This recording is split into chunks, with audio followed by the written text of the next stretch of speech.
پێشەکی ئاسترین و شۆڕشگەرانەترین سڵاو دنێرم بۆ شەهیدانی کۆمەڵات، بۆ شەهیدانی سراسەری کوردستان و بۆ شەهیدانی سراسەری ئێران.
هاوڕێ دوکتۆر جەعفەر شەفیعی یەکێک لەو سیمان ناسرا و خۆشەویستانەی خەڵکی کرێکار و زەحمەتکێشی کوردستان و کۆمەڵەیە کە بە درێژایی تەمەنی سیاسی خۆی بە هەڵسوڕان و ماندوو نەناسی خۆی گەلێک قازانج و دەستکەوتی بۆ بزوتنەوەی شۆڕشگێڕانەی خەڵکی کورد بەرهەم هێنا و بە گیانبەختکردنیشی خەسارێکی گەورەی بە حیزبی کۆمۆنیستی ئێران و کۆمەڵە و ئەم بزوتنەوەیە گەیاند کە تا ئێستاش ئاسەوارەکانی هەر هەست پێ دەکرێن. هاوڕێی ڕابەر دکتۆر جەعفەر شەفیعی ساڵی 1330 لە کۆشی بنەماڵەیەکی مەسهەبی لە شاری بۆکان چاوی بەژین پشکوت. خوێندنی سەرەتایی تا وەرگرتنی دیپلۆم لەو شارە تەواو کردو بۆ درێژەدان بە خوێندن چووە شاری تەورێز و لەوێ لە ڕشتەی پزیشکی لە زانکۆی تەورێز درێژەی بە خوێندندا. ئەو ساڵانە زانکۆکانی ئێران پڕ بوون لە سەرهەڵدانی بیرێکی نوێی شۆڕشگێڕانە دژی دەسەڵاتی پاشایەتی. لە دوای کودتای ساڵی 1332 هەتاوی زۆربەی ڕێکخرا و حیزبە چەپەکان بە توندی سەرکوتکران. هەر لەو دەمەدا بوو کە سیاسەتەکان و ئایدۆلۆژیای حیزبی توودە و چەپی ئێران لە زانکۆکاندا و لە نێو توێژی ڕۆشنبیر درایە بەڕەخنە و لێکۆڵینەوە. شێوازەکانی خەبات دژی دیکتاتۆری شا بۆ جارێکی دیکە لێکدرایەوە. سەرەڕای ئەمەش سەرهەڵدانی شۆڕشە چەکداریەکانی ساڵەکانی 46-47 لەلایەن ئیسماعیلی شەریفزادە و هاوڕێکانی لە کوردستان کاریگەریەکی قوڵی لەسەر توێژی خوێندکاری کورد لە زانکۆکانی ئێراندانە. دکتۆر جەعفەر کە هەستکردن بە کار و ڕەنجی خەڵکی کرێکار و زەحمەتکێش و ئازادی خواز بوون وەک پرەنسیپێکی ژیانی چاو لێ دەکرد، بیرینەی شۆڕشگێڕانەی ئەو سەردەمە کاریگەریەکی قوڵتری لەسەر بیر و هزری ئەم هاوڕێ خۆشەویستەدانە. هاوڕێ جەعفەر لەگەڵ چوونی بۆ زانکۆ لە ساڵی 1349 پەیوەندی لەگەڵ بزوتنەوەی خوێندکاری گرت و بە خێرایی بوو بە یەکێک لە ڕابڕانی بزوتنەوەی خوێندکاری زانکۆی تەورێز. هاوڕێ جەعفەر شەفیعی هاوکات لەگەڵ خەباتی بزوتنەوەی خوێندکاری لە تەورێز لەگەڵ خەباتی سۆسیالیستی و بزوتنەوەی چەپ ئاشنا بوو.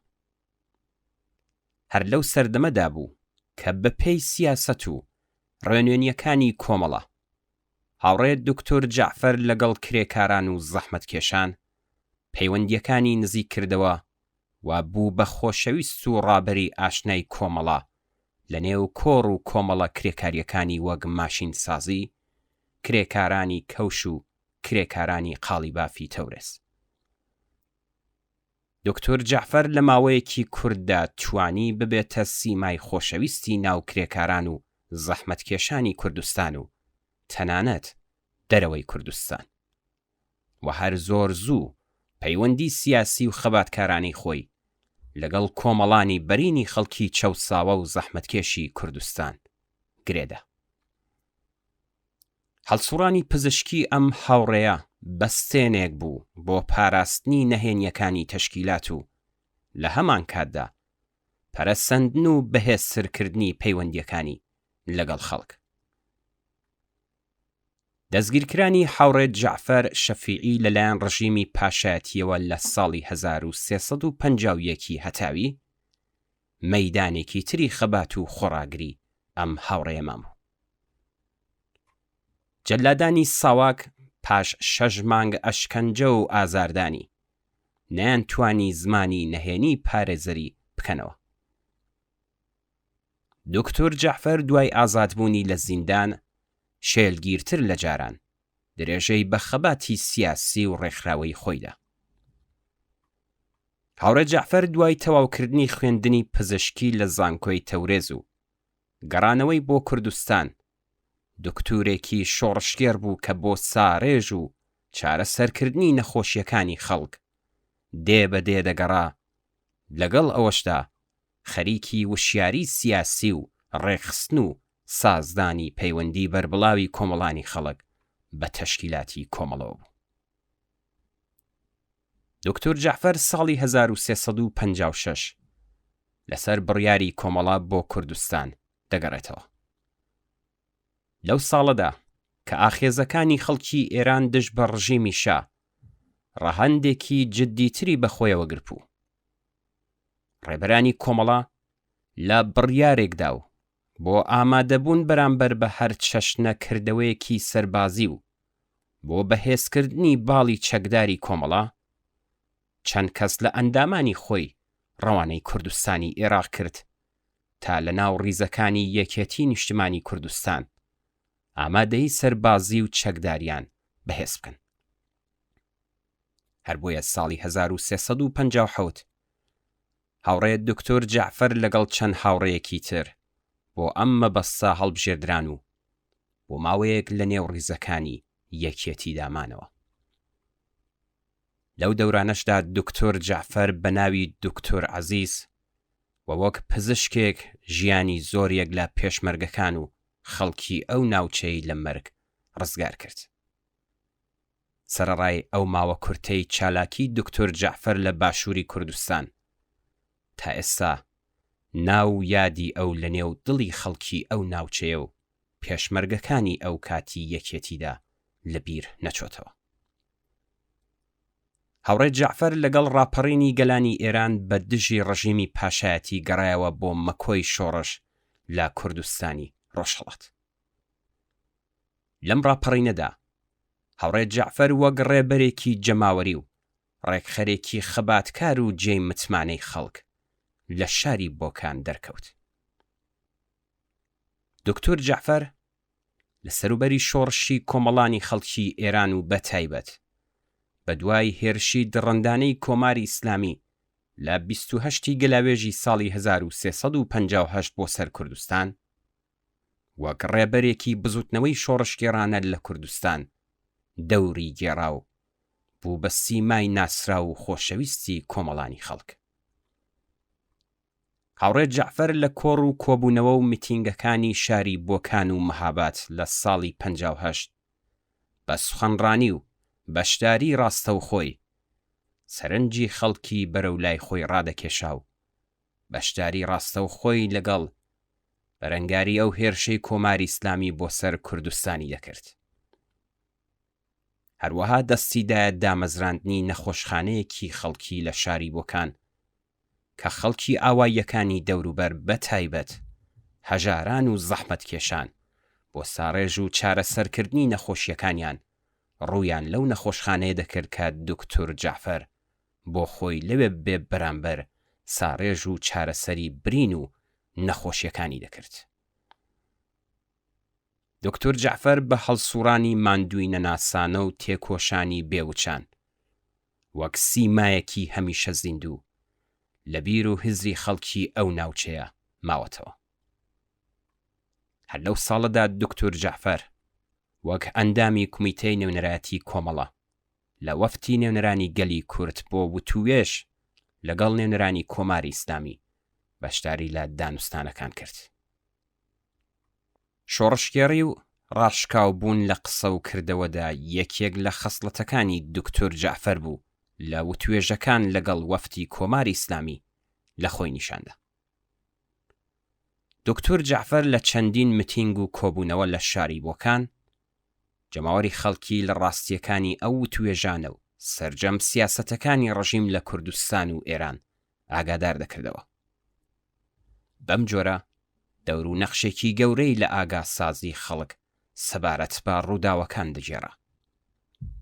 دوای داگیرکردنی کوردستان لەلایەن ڕژیمی سەرکوتگەری کۆماری ئیسلامیەوە لە ساڵی 1360 دکتۆر جەعفەر لە 2 متینگی گەورە و بەربڵاو لە ئاواییەکانی دەوروبەری مەهاباد بەشداری کرد کە وتە بە نرخەکانی ئەم ڕێبەرە لە خۆ بردووە تا ئێستاش لە گوێی خەڵکی ئەو ناوچەیەدا دەزرینگێتەوە.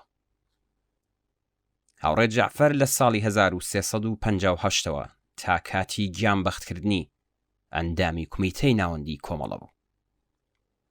هەروەها یەکێک لە داڕێژەرانی سیاسەتی کۆمەڵە بوو کە ڕاستەوخۆ لە هەموو گۆڕانکاریە سیاسیەکانی کوردستاندا ڕێبەری بزوتنەوەی هەخوازانەی ئەم گەلە ستەم لێکراوەی دەکرد. بەشی هەرە زۆری هەڵسوڕانی هاوڕێ جەعفەری شەفیعی لە ساڵی 1360 بەدواوە بەشێکی بەربڵاوی کاری تەبلیغی لە نێو کۆمەڵەی پێکدێنا. لەم ساڵەدا بوو بە بەرپرسی ڕادیۆی کۆمەڵە و سەرنووسەری گۆڤاری پێشڕە و هەروەها چاودێری سەرجەم دەستگا تەبلیغیەکانی کۆمەڵەی دەکرد و بەگشتی ماوەی 6 ساڵ سەرجەم تەبلیغاتی کۆمەڵە لەژێر چاودێری هاوڕێ جەعفەردا بوو. هەر بۆیە لەژێر تەئسیری سەرجەم ڕووداوە سیاسیەکانی ئەو کاتی کوردستان و یەک لەوانە لەژێر تەئسیری کەسایەتی خۆشناو و خەباتکارانەی دکتۆر جەعفەر کۆمەڵە لە ماوەی ئەو 6 ساڵەدا توانی ببێت تا حیزبێکی جەماوەری و نوێخواز کە هەموو هەوڵی ئاشناکردنی خەڵک لەگەڵ مافە دموکراتیک و مافە ئینسانیەکانی خۆیان بوو. دەور و نەخشی دکتۆر جەعفەر بە شێوەیەکی بەربڵاو تا هەنووکەش لەسەر بزوتنەوە جەماوەری خەڵک و ڕەوتی سیاسی کۆمەڵەوە دیارە. دکتۆر جەعفەر شەفیعی لە ماوەی 17 ساڵ تێکۆشانی سیاسی خۆیدا تەنیا پزیشکێک نەبوو کە ساڕێژی زامەکانی جەستەی خەڵک بکە، بەڵکو دکتورێکی ساڕێژکەری ڕەنج و نائەداڵەتیەکانی کۆمەڵگای پڕ لە چەوسانەوەی کوردستان و ئێران بوو. دکتۆر جەعفەر شەفیعی یەکێک لە بنیاتنەران و ڕێبەرانی حیزبی کۆمۆنیستی ئێران بوو. لە ڕۆژی پێکهاتنی ئەم حیزبەوە تا کاتی گیانبەختکردنی ئەم ڕێبەرە هەڵکەوتەیە یەکێک لە سیاسەت داڕێژەران و ئەندامانی کارای کومیتەی ڕێبەری حیزب بوو. حوتی خەزەڵوەری ساڵی 1366 هەتاوی خەزانی ناوادەی پاییز گەڵای سەوزی تەمەنی پڕبەرهەمی هاوڕێی خۆشەویست و تێکۆشەر دکتۆر جەعفەری هەڵوەرەند. لەم ڕۆژەدا هەواڵێکی دڵتەزێن لە نێو ڕیزەکانی کۆمەڵە و لە نێو چەوساوەکانی ئێران و کوردستاندا بڵاو بووە. هەواڵەکە کت و پڕ و دڵتەزێن بوو. بەڵێ ڕۆژی حوتی غەزەڵوەر لە کاتێکدا کاک دکتۆر جەعفەر بۆ ئەنجامدانی مەئموریەتێکی تەشکیلاتی لە کوردستانەوە بەرەو بەغدا کەوتبووە ڕێو بەنیاز بوو لێەوە بەرەو ئوروپا بڕوات بەداخێکی زۆر گرانەوە تووشی ڕووداوی پێکدادانی ماشین هاتوو دڵی گەورە و پڕ لە هیوای بۆ سەربەستی و ڕزگاری کرێکاران و چەوساوەکان بۆ هەمیشە لە لێدان کەوت. هەموو ئەو کەسانەی کە دوکتۆر جەعفەریان دەناسی بە بیستنی هەواڵی گیانبەختکردنی تاسان. هیچ کەس نەیدەتوانی خۆ لەبەر قورسایی ئەم خەمە گەورەیە ڕابگرێ.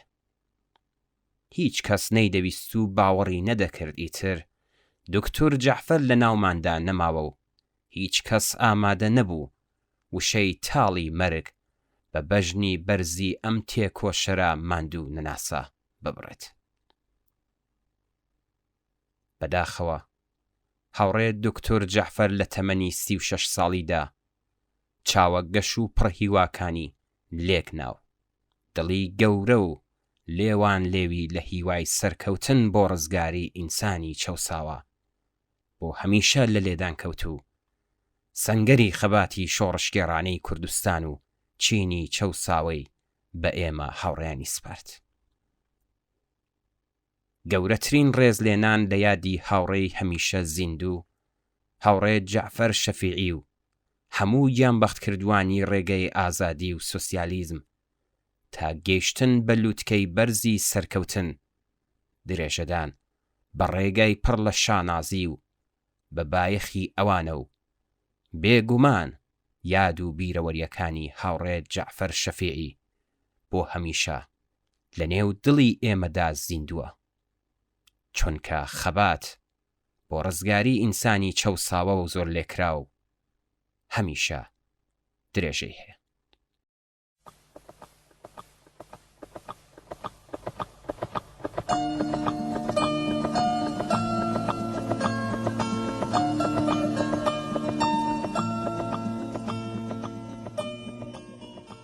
دایکە خۆشەویستەکان، دایکانی کرێکاران و زەحمەتکێشان، دایکانی هەموو شۆڕشگێڕان، لە هەر پێهەن گەشتەرین و شۆڕشگێڕانەترین سڵاوتان پێشکەش. وەک کوڕی خۆتان ئەم نامەیەتان بۆ دەنووسم، هیوادارم ئێوەش وەک دایکی دڵسۆز لێم وەرگرن. دەزانم زۆرتان جەرگ سوتاون، زۆرتان داغ لە دڵن، زۆرتان خەمبارن، خەمێک بە قورسایی شاخەکانی ئارێز ئەربابە شاهۆ ناڵەشکێنە لە دڵتان نیشتووە. کێها لە ئێوە کورتان شەهید نەبوو بێ یاخۆ لە زیندان و لە ژێر شکنجە و شەلاق و داغدان نەبێ. دەزانم لە ماڵی یەکەیەکەتاندا جێگای ئەو ئازیزانەتان دیارن. دەزانم لەسەر سفرەی نان کە کۆ دەبنەوە جێگای خاڵی ئەو ئازیزانت دیارە. لە ناخی دڵەوە هەناسە دەکێشن، غەمونان پێکەوە دەخۆن. آخر کێها ڕۆژە کە مەترسی گیران و زیندانیکردن و شەهیدبوونی ئەو کوڕ و ئەو کچتان کە بۆتانمانێتەوە خۆرپە نەخاتە دڵتانەوە. کێها شەو و ڕۆژە کە تەقەی دەرگای ماڵەکەتان وە خۆتان نەخا. ئەها پاسدار و جواش هەتنە ماڵەوە ڕۆڵە وریابن. آخر ڕۆڵە خۆشەویستە بە خوێنی جگەر پەروەردە بووە، نۆمانگە و نۆڕۆژەی لەسەر چێژراوە، شیرەی گیانی پێدراوە، گەزەگەزە و دارەدارەی پێکراوە. سەدان جار بە قوربان و سەدەقەی بوون، لە کوشکتاندا گۆرە بوون، بە فەقیری و هەژاری و نەداری و مەینەت گۆرەتان کردوون. شەو نەخوونیتان پێوە کێشاون، شار بە شار و دێ بە دێ ئەو دکتۆر و ئەو دکتۆر، ئەو شێخ و ئەو پیر و ئەو مەرقەدتان پێکردوون. زۆر جار دەریایەکتان فرمێسک بۆ هەڵڕشتوون. چی بڵێن؟ بۆ من دەتوانم کوێرەوەری و ڕەنج و مەینەتی ئێوە باس بکەم. هاشا زمانم کورتە و قەڵەمم شکاوە. ڕۆڵە ڕفێنی ئێوە کێ جەرگتان دەسووتێنێ، ڕۆڵەتان لێ دەڕفێنێ، ڕۆڵەتان دەکوژێ و ڕۆڵەتان داغ دەکا و لەشی ڕۆڵەتان لە ژووری شکنجەدا کۆن دەکا. دوێنێ ڕژیمی شا ئەمڕۆ جۆمهوری ئیسلامی، دوێنێ ساواک ئەمڕۆ ساواما، دوێنێ نەسیری ئەمڕۆ لاجوردی. ڕۆڵە ڕفێنتان فەرقی نەکردووە، تاجی داناوە و مێزەرە و مەندیلی کردووەتە سەر. ژمارەیەک پیاوکۆژ و پولپەرست، ژمارەیەک ملهۆڕ و جەلات، سەریان بەسەری یەکەوە ناوەتەوە تەواوی سروەت و سامانی ئەو وڵاتەیان بەدەستەوە گرتووە و دەستڕەنجی زۆرترین خەڵک یعنی ڕۆڵەکانی ئێوە بە تاڵان دەبەن. هەر کەس بەمانە بڵێ پشتی چاوت برۆیە، جێگای وەتاغی شکنجە و مەیدانی تیرە بۆ ئەوەی بە کێفی خۆی تاڵان بکات. تاریکە ساڵای پێکهێناوە، هەرکەس زمانی بگەڕێ زمانی دەبڕێ، بەڕاستی دەکۆژن دەبڕن دەدەن لە گەردەن، مێشک دەرخوارد دەدەن بە ماری نۆسن. جۆمهوری ئیسلامی ئەم مارە نۆسنەیە، تەواوی ئەو دایکانەی کە دەیانەوێ ڕۆڵەیان لێ نەڕفێ، ئازیزیان لێ نەکۆژرێ و فرمێسکی ڕۆڵە کۆژراوی هەڵنەڕێژن، دەبێ بۆ پانکردنەوەی سەری ئەمارە یعنی جمهوری ئیسلامی خۆڵ هەڵماڵن.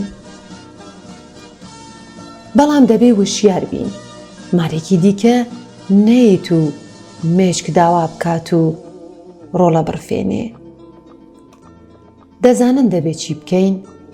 دەبێ هەمومان دایکان و باوکان، کوڕان و کچان، هەموو زەحمەتکێشان، هەموو جەرگ سوتاوان، هەمومان دەسەڵات بەدەستەوە بگرین، خۆمان دەوڵەت بین، هەموو چەکدار بین، با دایکی هەموو شۆڕژگێران، دایکی هەموو زەحمەتکێشان و کرێکاران، سەدان هەزار دایک لە نێو یەخدانەکەیاندا چەکیان هەبێ تا هەر ملهۆڕێک هاتە بەردەرگا و کوتی ڕۆڵەت دەگرم، سنگی بە گول لەدابێژێ و مێشکی بپەژێنێ.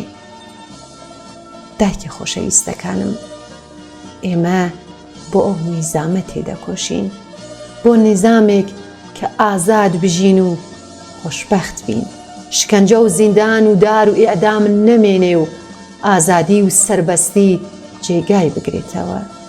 هەڵبەت بەوەش هەدا نادەین، تێدەکۆشین چەوسانەوەی ڕۆڵەکانیشتان کۆتایی پێبێت، تێدەکۆشین بە شەریەت نەجات بدەین.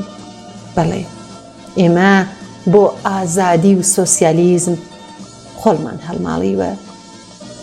دایکی خۆشەویستەکانم، ئێوەیش خۆڵ هەڵماڵن، لەبەرتان مرم.